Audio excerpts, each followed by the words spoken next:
There is. I'm going to. ECD. Now invitations didn't. Now.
Thank you very much, colleagues.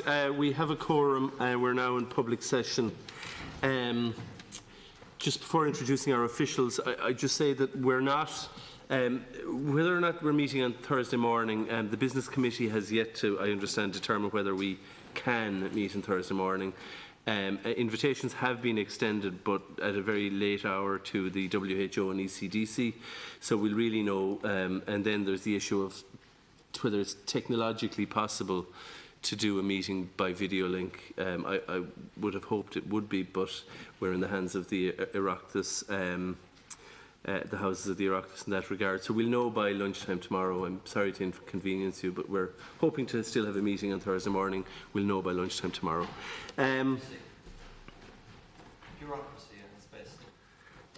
Your words, not mine. We're in public session and we're joined this afternoon by officials from the Department of Foreign Affairs, the Department of Health and the National Transport Authority to deal with travel restrictions.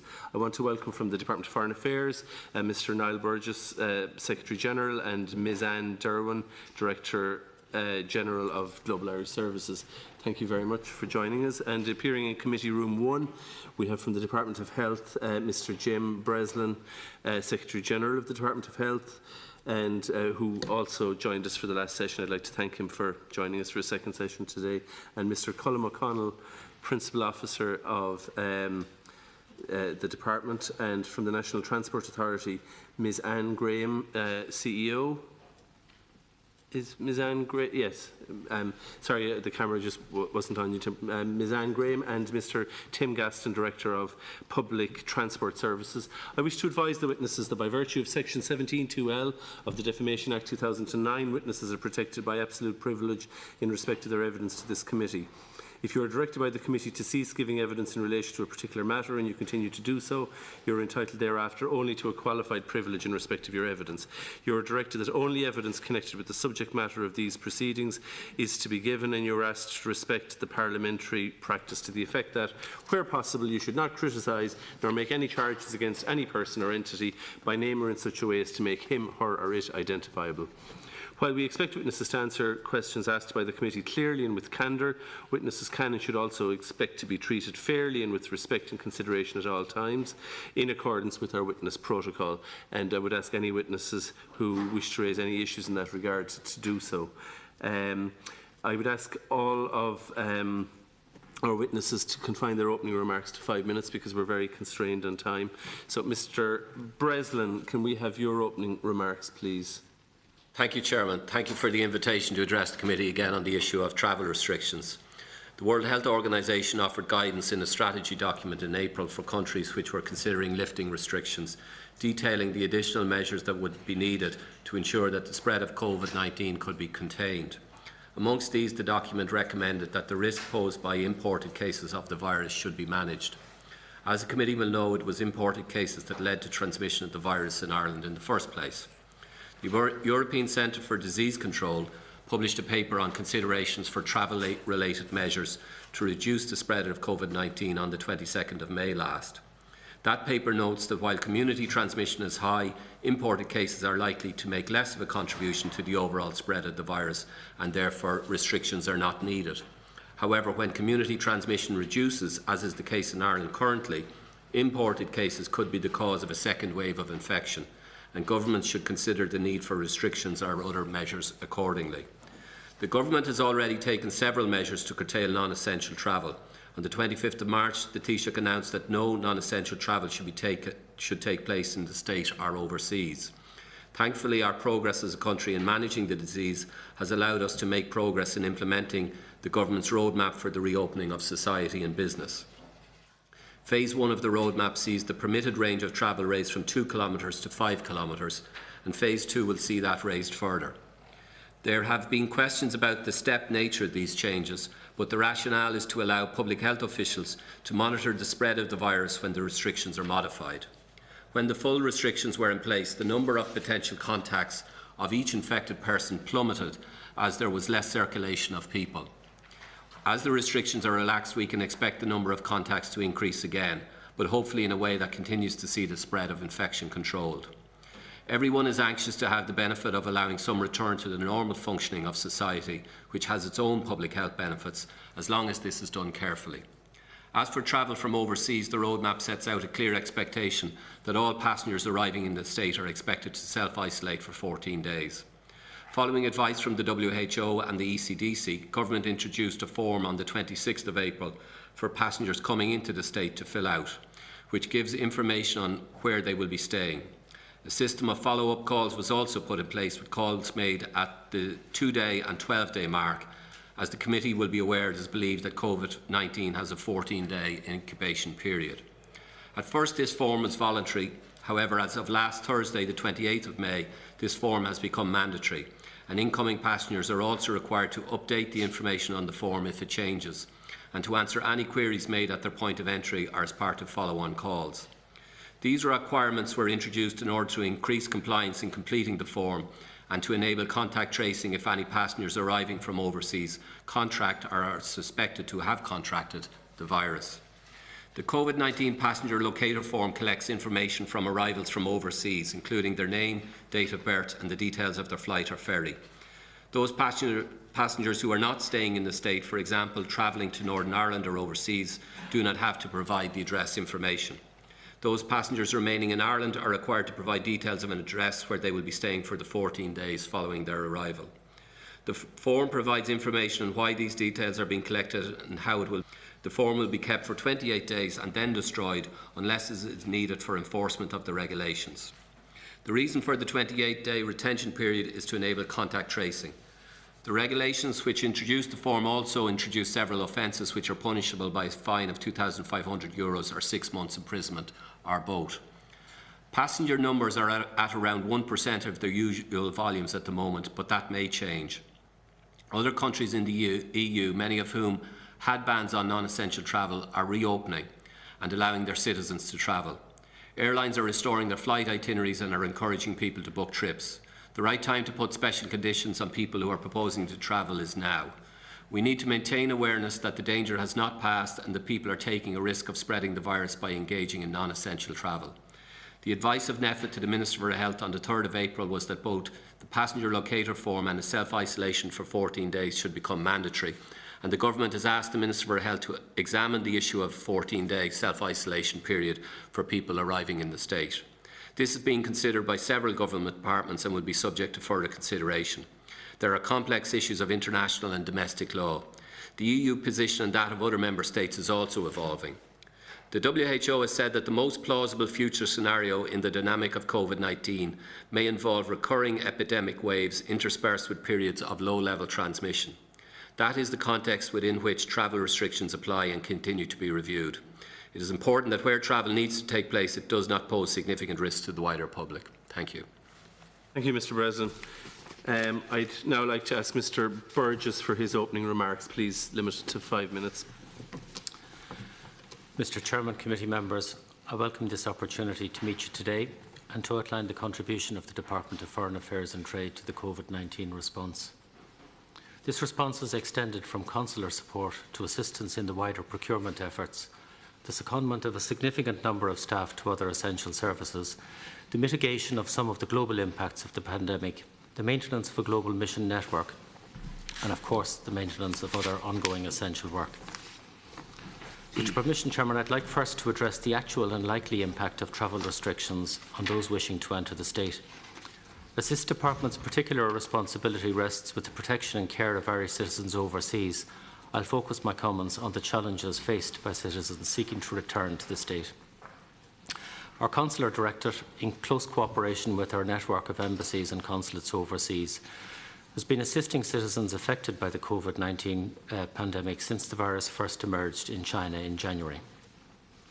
By mid-February, the pandemic was spreading rapidly around the world, and as a result, countries were imposing internal and international restrictions on travel, shutting down public spaces, suspending flights and closing airspace, with an increasing number of our citizens facing the prospect of being stranded abroad. In response, we activated a dedicated helpline to provide direct support and advice. Drawing on staff redeployed from across the Department and from the Passport Service, the Crisis Centre scaled up quickly to operate on a 24/7 basis, receiving up to 2,000 calls per day. By the end of May, the Centre had handled over 20,000 contacts from Irish citizens at home and abroad. The first repatriations we assisted with were from Wuhan, China in late January, followed by assistance to citizens stranded on cruise ships in Japan and Cambodia. To date, we have advised and assisted well over 6,000 citizens in returning home from 129 countries. This has included providing information about available routes and connections, ensuring seats on commercial flights wherever possible, or negotiating places on flights chartered by the UK, EU and other like-minded partners. In a few exceptional cases, where there were significant groups of Irish citizens with no alternative options to leave, and in circumstances that made them particularly vulnerable, we chartered planes ourselves, bringing back citizens from Peru, India and Nigeria. In all operations, we've prioritised public health considerations, liaising closely with the Departments of Health and Transport, the HSE and Dublin Airport Authority. Our Consular Directorate has been working closely with our embassies and consulates on complicated and often very distressing issues, such as hospitalisations and deaths overseas, repatriation of remains and treatment of prisoners in the context of Covid-19. Although great progress has been achieved in responding to the many consular challenges posed by Covid-19, this operation is far from over. At present, we are aware of over 1,000 citizens dispersed across many countries, some in remote locations, with an interest in returning home, and we're working with them to provide advice and help them with access to essential local services. The potential future challenges which our citizens will face will depend to a large extent on the evolution of the pandemic over the coming months.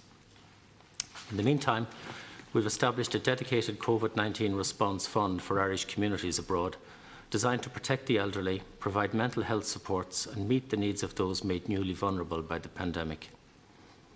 As regards outward travel, since mid-March, the Government has advised against all non-essential travel overseas, and the security status assigned to all countries was upgraded to reflect this advice. We continue to advise against all non-essential travel. As I'm sharing time with colleagues from the Department of Health today, I should mention the close working relationship we have in addressing this crisis. In that context, for example, we've seconded several staff from our Passport Office to the HSE to assist with contact tracing. In our response to Covid-19, we're keenly aware that we must consider the shared geography of the island of Ireland and the cross-border mobility of people through close and ongoing contact, both north-south and east-west. The Government is therefore engaged in cooperation with the Northern Ireland Executive and the British Government with the intention of delivering an effective response to the threat of Covid-19 on behalf of all of the people of this island. The Irish Government's roadmap to ease the Covid-19 restrictions, published on the 1st of May, acknowledges the need to continue to work intensively on our approach to travel restrictions and controls at ports and airports, and on the need for cooperation with Northern Ireland, the UK and our EU partners.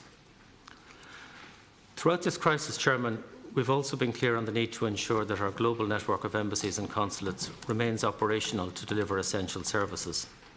All 90 Irish missions across our network have continued to work, notwithstanding significant challenges.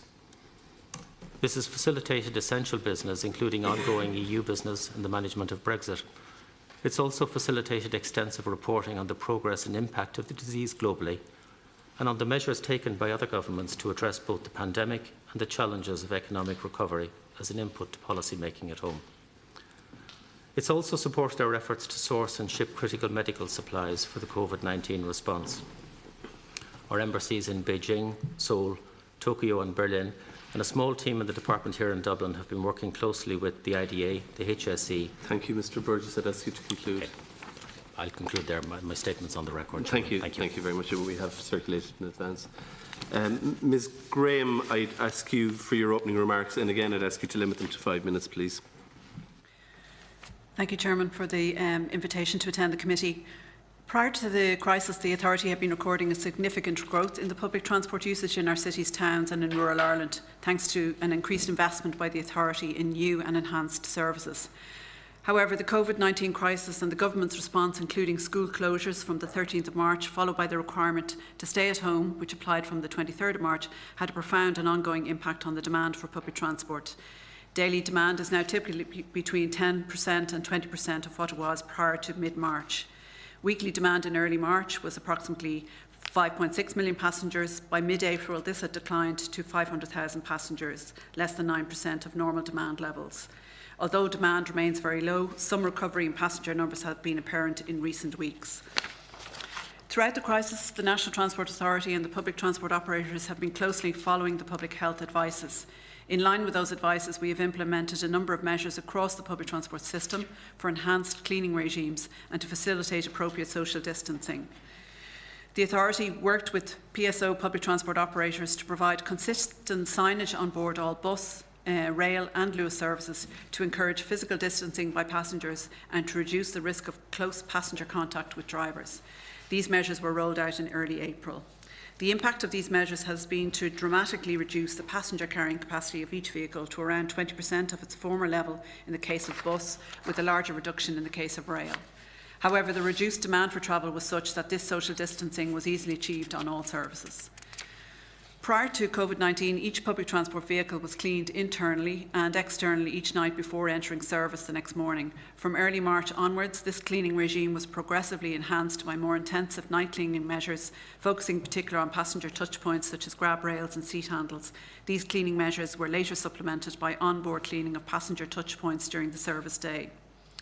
In terms of revised timetables, we put in place Saturday Plus timetables on bus and rail, which reflected the huge decrease in travel demand that had taken place by then, but maintained sufficient services to meet the residual demand by essential travellers at all times, and particularly in the early morning when many healthcare staff required public transport services. Both Luas and regular rural services continued to maintain normal schedules. The demand responsive services provided by Local Link supported their local communities in delivering supplies, particularly to those that were cocooning. Throughout the crisis, the dedication of operator staff and drivers in particular in continuing to provide public transport services to those who still need to travel has been remarkable, and I would like to record that here today. The NTA is aware that both the commercial bus and small public service vehicle sector have, like all businesses, been very severely impacted during this crisis. The Government has put in place a number of supports for all business, and the NTA is continuing to work with these sectors and other stakeholders to do all within our powers to support them. In planning for the reopening phases, the pattern of travel on public transport has changed radically and is likely not to immediately return to the same patterns as were in place prior to the COVID-19 pandemic. The planning of the public transport response to the Government's roadmap is challenging, as there are now new norms. The authority has made extensive contacts with employer, industry and retail bodies, as well as larger third-level institutions, to ascertain the manner in which various sectors expect to phase their reopening in line with the Government's roadmap. At a high level, the response to the various reopening phases is as follows. Phase 1, 18th May, we have maintained the reduced weekly timetable and we lengthened trains where required and provided additional services at peak times as required. For Phase 2, introduced normal Monday to Friday timetables for commuters on bus and DART. And from Phase 3 to 5, continue to monitor travel demand and work with operators on providing additional services where needed, subject to the availability of fleet, drivers and funding. The resultant travel demand in response to Phase 1 of the easing of restrictions has been higher than expected. We believe that there is a large percentage of non-essential travel being made on public transport, which is using up the capacity that we had planned for Phase 2.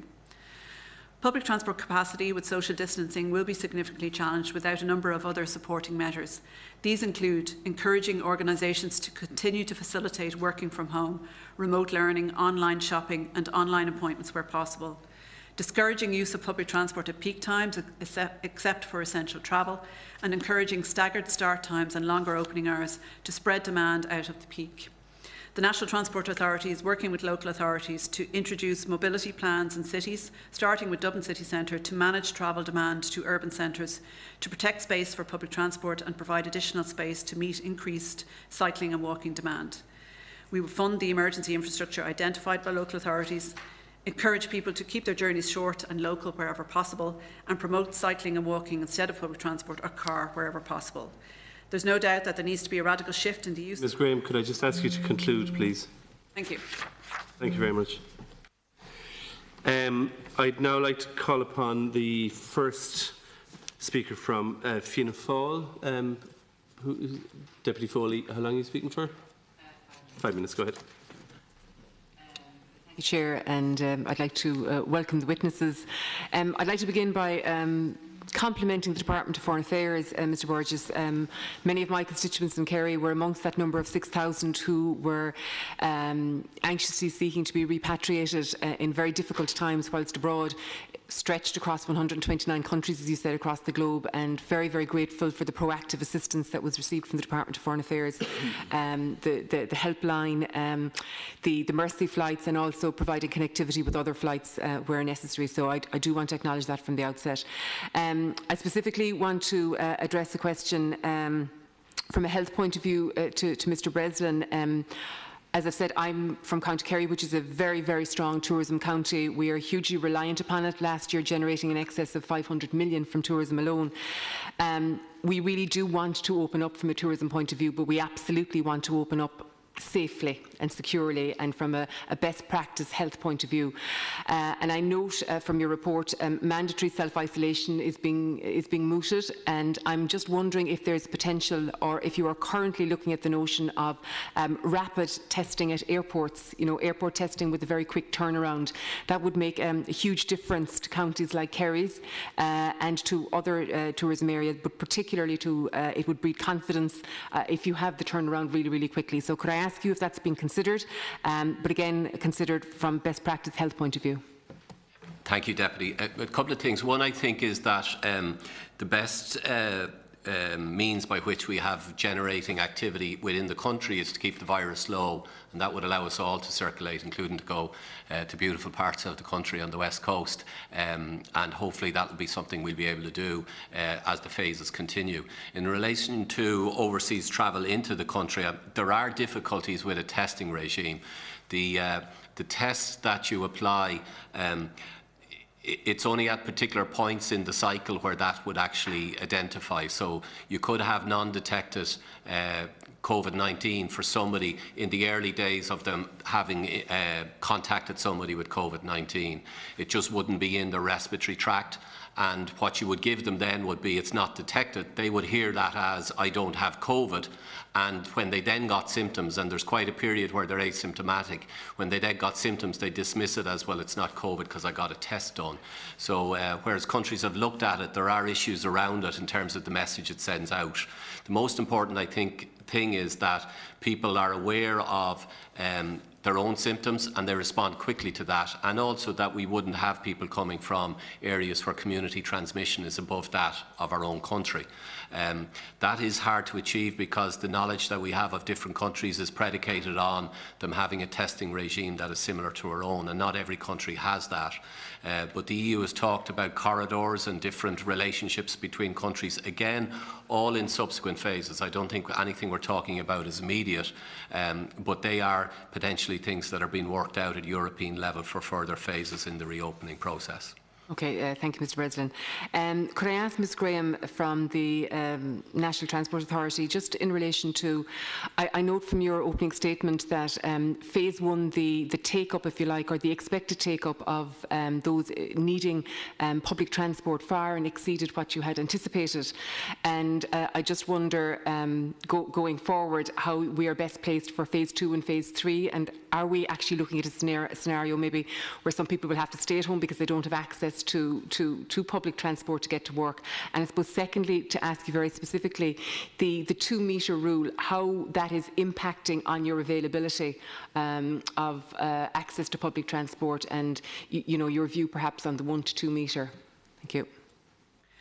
Well, just on the social distancing, so in terms of, as I outlined in my statement, the impact of the 2-metre social distancing has reduced the capacity on our bus by about 20%, and on rail to a lower figure than that. So it does significantly impact on the numbers that can travel on public transport, and it does mean that, and as we have said, what we are suggesting and recommending is that, as many people continue to stay at home and not travel and during the different phases of the reopening of the government's roadmap, because there is restrictions in terms of public transport capacity, in terms of social distancing.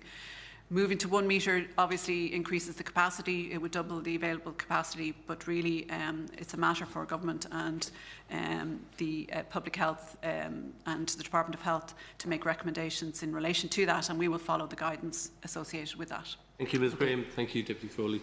Okay. The first speaker from Fine Gael, Deputy Brophy, are you speaking for 5? Go ahead. The first thing I'd like to do is I'd like to join with my colleague there in just acknowledging particularly the work on repatriation done by the Department of Foreign Affairs.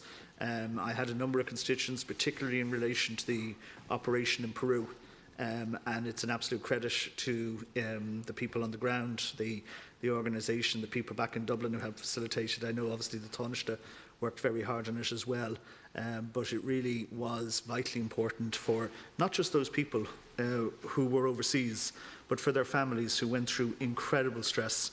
And I think it's worth acknowledging that thing, because we move on so quickly in terms of where we are with this pandemic. Can I ask you, though, to follow up on the theme which was mentioned by Deputy Foley in relation to the quarantining and the 14 days? And I'd like to address this both to the HSE, and I'd also be interested in the absence of the Department of Tourism and Transport, but the Department of Foreign Affairs maybe, or whatever the perspective on it is. We are effectively putting ourselves in a situation where, if that remains in place for the next few months, there is no inbound tourism into Ireland for this season. And that has a huge, huge impact, not just in Kerry, but it has a huge impact in Dublin. It has a huge impact on the whole economy of the corporate hospitality area. It is strange for people to see other countries which were far worse affected, Spain, Italy, etc., than our own country, who are reopening their country to allow inward-bound travel, particularly from Europeans. And we seem to be coming to our decision late, and then coming and doing it at a time that actually seems the worst in almost every way. So I particularly would like to know if the quick test can't work, why we can't, as in the case of, say, Greece, I think recently, draw up a list of countries where the R number or where the level of COVID presence is roughly equivalent to our own, and work out a way of processing inward-bound travel. Yes, we may have to have restrictions from certain countries, but I think to say to the entire hospitality industry that there is not going to be, because we have the worst of both worlds in one respect. You have a mandatory form and an optional quarantine, but that will play out on international social media and on international coverage as no point going to Ireland, you can't go, it's closed. So I'd like to hear as to how we're going to move and how quickly we can move on that, particularly for, say, our European fellow EU member state countries. If the HSE would like to start off on it. Will I take that, Chair? Yes, go ahead. So there's a couple of things to say. Obviously, this is fluid. As I've said, the Minister for Health has been asked to look at the issue of mandatory self-isolation and come back to government. So I won't prejudice what that process will involve. It will involve significant input across relevant government departments. Department of Health will be relevant, but other departments such as you've mentioned, Department of Tourism, Department of Justice, Department of Foreign Affairs, Department of Taoiseachs and others to look at this issue and come back. Why would the issue, why is it relevant, I suppose? It's relevant because if we go back to where we were at the start, if you get to a point where community transmission is really low within the country, we can all circulate again, which is exactly what we want to do. We want to get the economy back, and we want to get industry back, we want to get retail back. But if during that process you import cases from travel from overseas, then you can restart the uptick in cases again, and you can have a breakout of cases leading to a wave. So there is a trade-off, and it is about the level of risk involved. Harry, I want to come back into there because I have 52 seconds left. The problem with that thinking that I have is very simple. Based on, and apologies by the way, I know I meant to say Department of Health, not HSE. If you continue that on to the basis of what you're saying, then there is no international travel until a vaccine. Now, if that is the case and that's our thinking, then we need to spell that out, because the implications for our tourism, for the hospitality sector. We don't have enough people in Ireland. I can't remember the exact figures, but something like 10-point-something million visits last year versus a population of half that effectively on the island.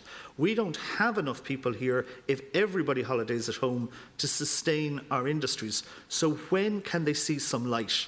Because at the moment we seem to be turning the light off on them completely, while other countries, again, much worse, have made a decision that it's safe for them to reopen. So you in your question referred to it. I think it's not in this phase, but there is a point down the road where you have sufficient knowledge of community transmission in other countries, and you have good information on that, where you might be able, at EU level it's being talked of as corridors, you might be able to have reciprocal arrangements with a group of countries. And there might be other countries where they don't have the virus under control, where you wouldn't want travel from. So that's the type of scenario at subsequent phases that you would potentially be able to look to generate. Thank you, Mr. Breslin, and thank you, Deputy Brophy. Deputy O'Rourke, you're speaking for 10 minutes, are you, or 5? 10, yeah. 10, yeah. Thanks very much, and thanks very much to the witnesses. Just want to cover a couple of points. First of all, to ask the officials from Mr. Breslin from the Department of Health, if there's any assessment of the impact of the decision not to restrict travel at an earlier stage. So I know there are indications in Britain, for example, of the impact of Cheltenham and the Liverpool and Atletico Madrid game. Have we an assessment in Ireland yet in relation to that? Because it strikes me that we acted late. We didn't lock down, we didn't restrict movement early.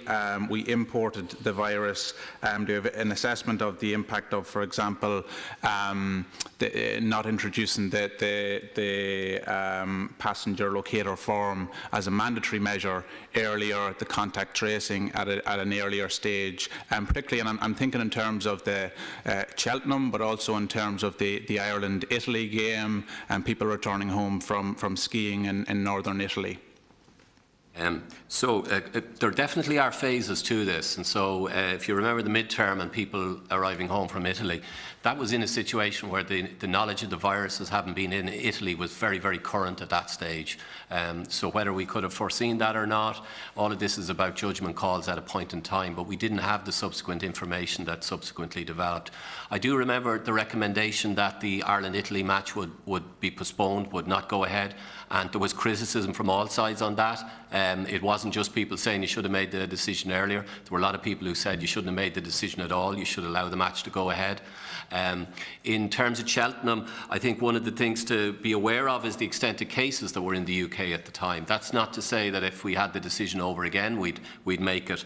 But in the UK at the time, for Cheltenham, there were 590 cases across the whole of the UK, whereas when we cancelled or recommended that the rugby match with Italy be postponed, there were 15,000 7,000 cases, mostly in northern Italy at the time, where a lot of the rugby supporters would have come from. We also at the time recommended that the St Patrick's Day parade be cancelled. So again, we were taking decisions as we were going along.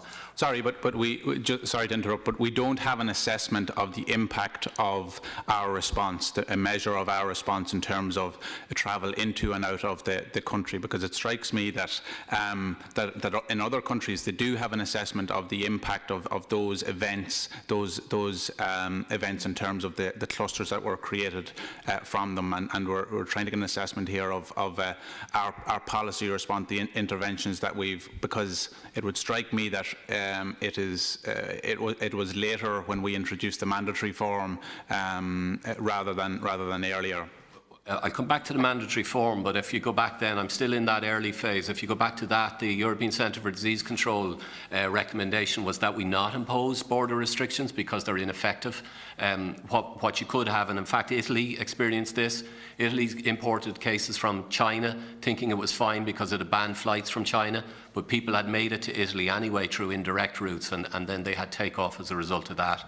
So we were operating in that situation. But you are correct to say that the first of our cases came from northern Italy. So to that extent, it had an effect on us. Whether we had an ability to insulate ourselves from that, these were Irish people who were returning from holidays, is questionable. Okay. Certainly, we're recommending. Thanks for that. I'll move on. Thanks for the response. To answer your question in relation to the passenger locator form, it's important, I think, to understand that travel into the country is down to 1% at the moment. So this is the right time to implement that form. It's not that we're at our usual travel. So we have implemented that ahead of time, and should we need it, we will have the information from those forms to contact trace. And on a related point in relation to that, and it was a point that I'm picking up on, for a lot of people, I think over the course of the last week and maybe a bit longer, they're hearing conflicting messages, whether it be from public health professionals or from representatives of airlines and the airline industry. And there is a lot of confusion in relation to it. And I think a lot of people are looking towards the summer holidays and wondering what the landscape will be like. So some people have their summer holidays abroad booked. I know people in that position myself who book a year in advance almost, and some people are anxious to get away on their summer holidays. And I know you can travel to Bergamo, you can travel to Madrid in a couple of weeks' time if you want, and those are areas that were very badly affected by COVID-19. But what advice is coming from the department in relation to what that landscape will be like? Will there be compulsory self-isolation? Will it be mandatory self-isolation in June, July, August, September in Ireland? Can people expect that? What are travellers to expect? What are employers to expect of their employees? And where is the department in relation to that? So the position at the moment is government's advice is that there be no non-essential travel overseas. That will be kept under review and it may change. I won't make the decision on that. We'll input advice into the decision making on that, but I won't make that decision. That will be a government-wide decision. Nor will it be made just purely on public health grounds. But it is important that people hear the advice of government is that they do not undertake non-essential travel at the moment. And I think that would include booking, entering into financial arrangements for non-essential travel. The reason being that I think most people are responsible and they think of not just themselves but their loved ones, their families and so on. There is a risk attaching to that, and if you can avoid it then you should avoid it. That there will be circumstances where people need to undertake trips and they weigh those things up and they balance those things up. But at the moment the advice is that if it's non-essential that you don't undertake it. Okay, and in terms of so it's the case then that will be consistently under review for those people who have booked already from a long time back, as far as a year back or earlier this year, so family holiday, summer holiday, whatever it is, in July and August. What protections will they have if, for example, the flights are going at that stage, their airline provider is flying at that stage? Will will the state give clear advice in terms of, from the Department of Foreign Affairs or the Department of Health, in terms of what areas are safe to travel to, what areas are not safe to travel to, non-essential travel?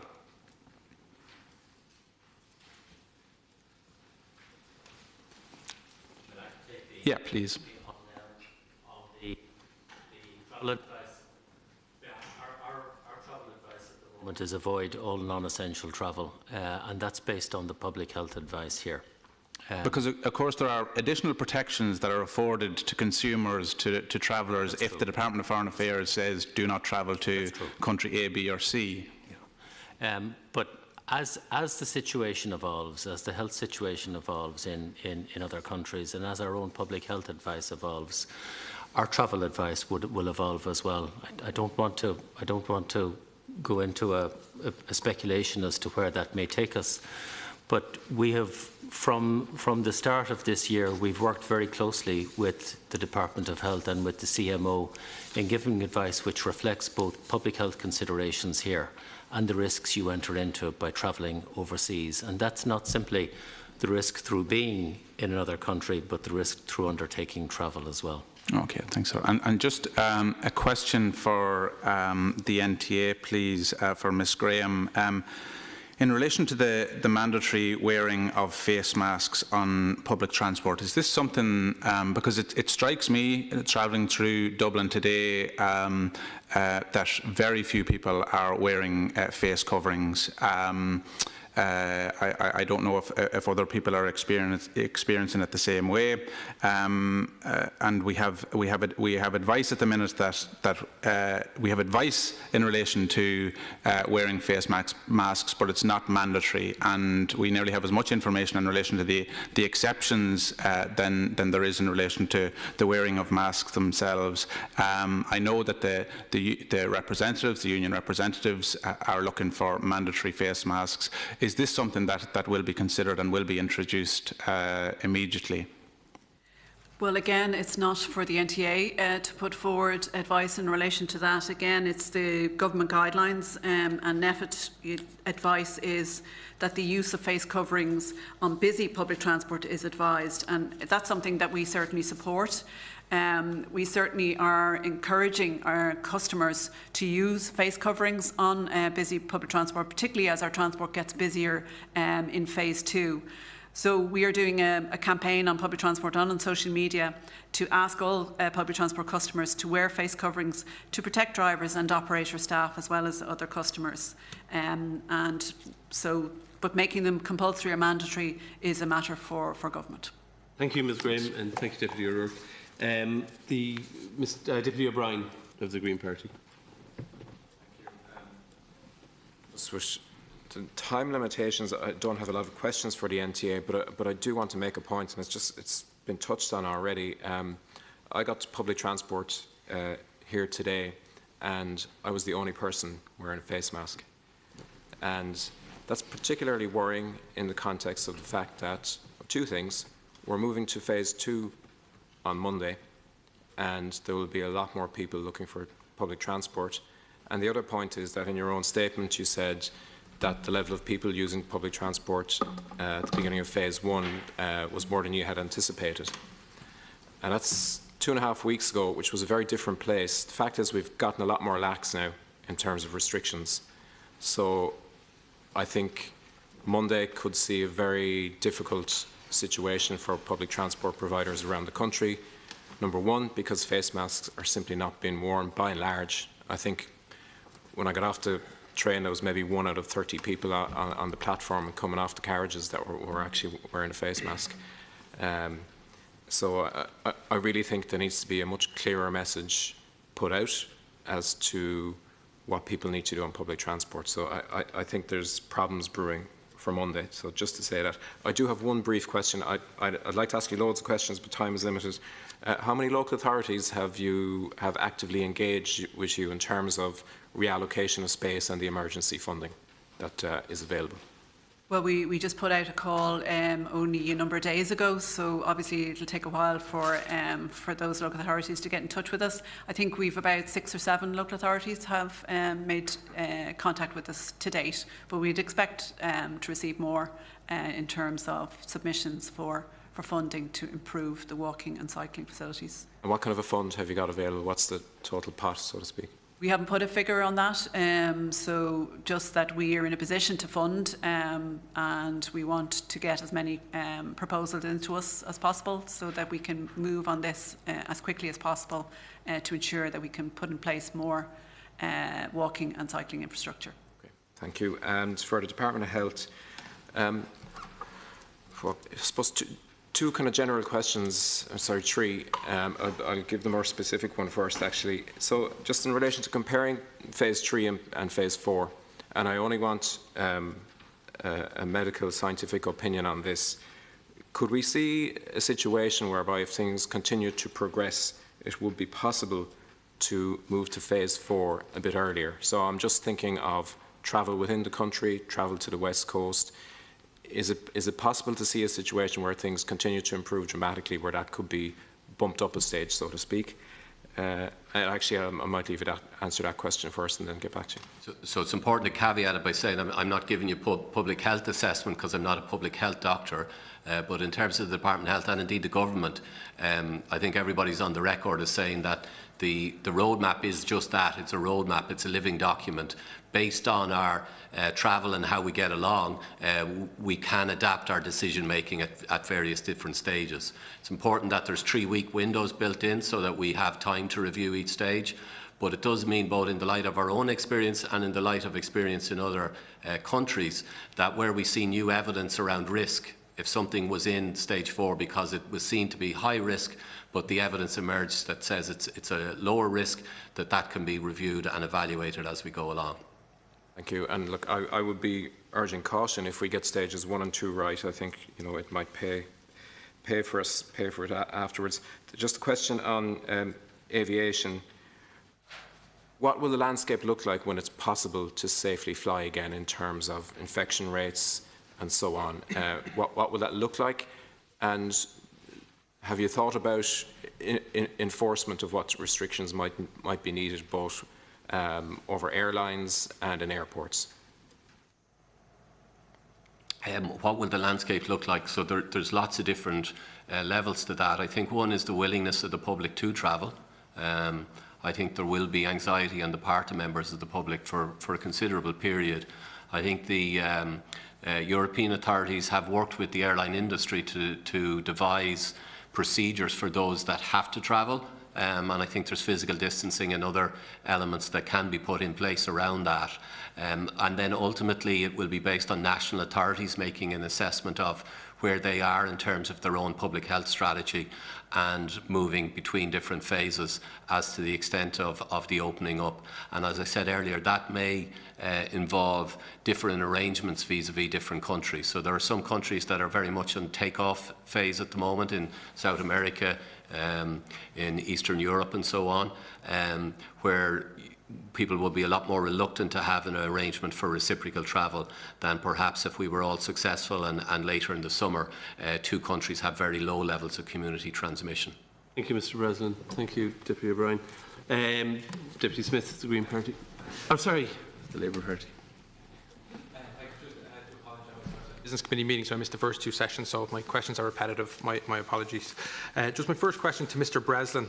The advice from NEFIT to the Minister in relation to the passenger locator form and the self-isolation was made on the 3rd of April, which was 2 months ago, which is a long time in the context of this pandemic.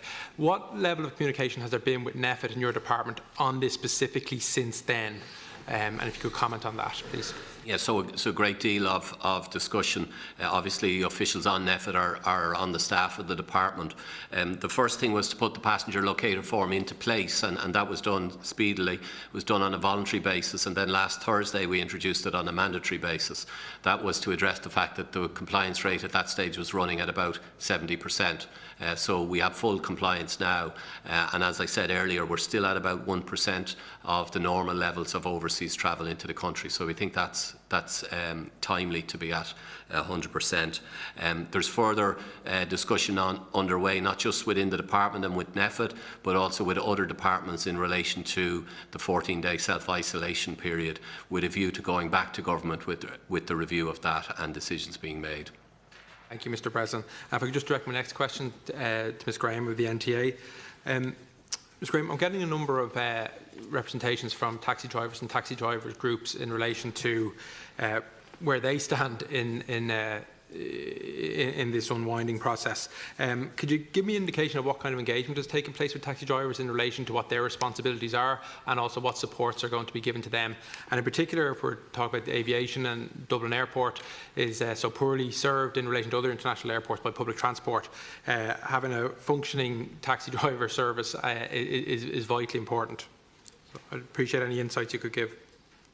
Well, first of all, I'm sorry, Deputy, but I have to disagree with you that the airport is poorly served by public transport. We would obviously believe that it is well served by bus transport, certainly not by rail, but we're obviously working on that.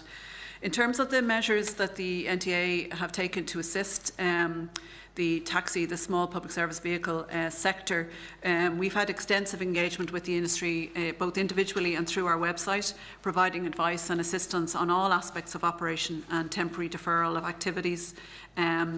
We have deferred renewal dates of vehicles due to renew from the 13th of March to the 12th of June by 3 months, and that will be reviewed in line with the SPSV Suitability Inspection Centre reopening.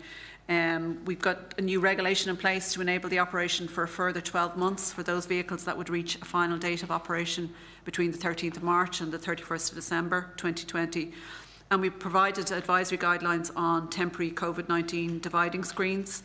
We've also engaged with the insurance providers and facilitated cover reductions to private or fire and theft cover only for parking up of the SPSV vehicles. So we have done as much as we can in terms of our remit and the legislation that we have. We continue to engage with the SPSV sector. We're very much aware of the impact that this pandemic has had on the industry, and we'll continue to work with them to provide as much support as we can do. Thank you very much. And just a short question, Ms. Graham, just in terms of the increase in service for Dublin Bus and other bus providers, is there going to be a communication, increased communication over the next few days in advance of the next phase next week? Well, we're planning obviously to increase for phase 2. Obviously, there's decisions that government have to make in relation to whether the government are going to move to phase 2. But what we're doing is putting in place all the plans and the services necessary to provide some additional capacity on our bus services from Monday next. Thank you. And if I could just finally direct a comment to Mr. Burgess, just to say I think Ireland's always had a really good relationship of not pulling the ladder up on countries that aren't as wealthy as we are, and it's nice to see that that's being maintained through this, unprecedented crisis. And just in relation to what Irish Aid are doing, I think it's very laudable. And just to pass on congratulations and well wishes to the department in that regard. Thank you. Thank you. Thank you, Deputy. Deputy O'Callaghan.